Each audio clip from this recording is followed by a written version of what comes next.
আসসালামু আলাইকুম দর্শক।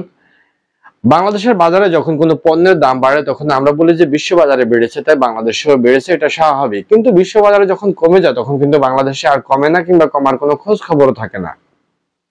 আজকের প্রশ্ন হচ্ছে যে বিশ্ব বাজারে দাম কমলেও কেন বাংলাদেশের বাজারে সেটার দাম কমছে না।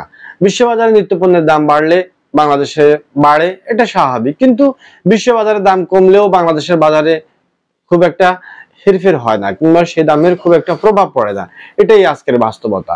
2022 সালে রাশিয়া ইউক্রেন যুদ্ধের সময় আন্তর্জাতিক বাজারে চাল, ডাল, সয়াবিন তেল, চিনি, জ্বালানি তেল, গ্যাস সবকিছুর দাম অস্বাভাবিক হারে বেড়ে গিয়েছিল।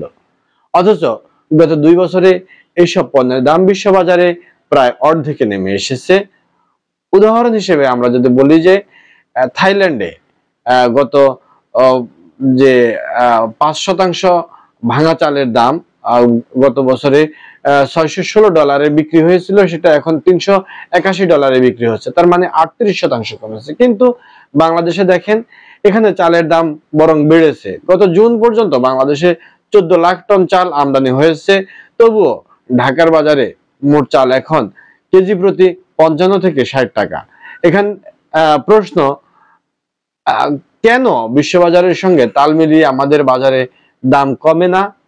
অর্থনীতিবিদদের মতে এর মূল কারণ আওয়ামী লীগ সরকারের দীর্ঘদিনের ভুল নীতি ও বাজার নিয়ন্ত্রণের ব্যর্থতা। তবে গত বছরের আগস্টে দায়িত্ব নেওয়ার পরে যে অন্তর্বর্তীকালীন সরকার অর্থনীতি পুনরুদ্ধারের কিছু পদক্ষেপ নিয়েছেন, সেটি হয়তো আমরা অনেকেই জানি যে ডলারের দরপতন থেমেছে, বেড়েছে রপ্তানি, বৈদেশিক মুদ্রার মজুদ ও প্রবাসী আয়ও কিন্তু বেড়েছে। কিন্তু দক্ষিণ এশিয়ার প্রতিবেশী দেশগুলোর সঙ্গে তুলনা করলে বাংলাদেশের পরিস্থিতি এখনো হতাশাজনক।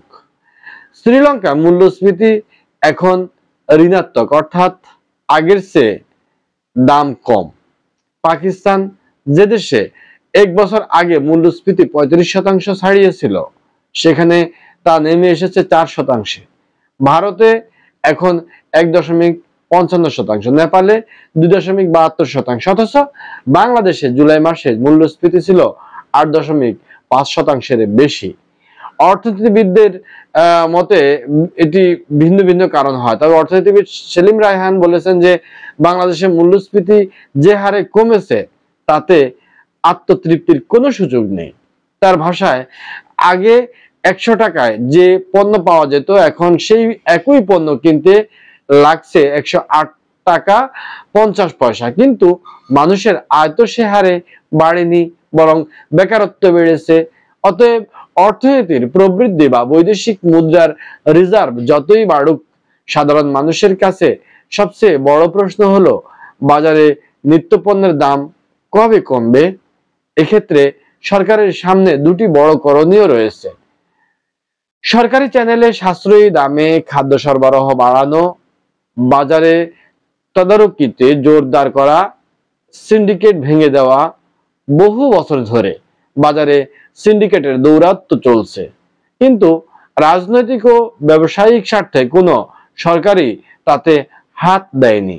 এখন অন্তর্বর্তী সরকারের সামনে সুযোগ এসেছে এ চাপ উপেক্ষা করে ব্যবস্থা নেওয়ার।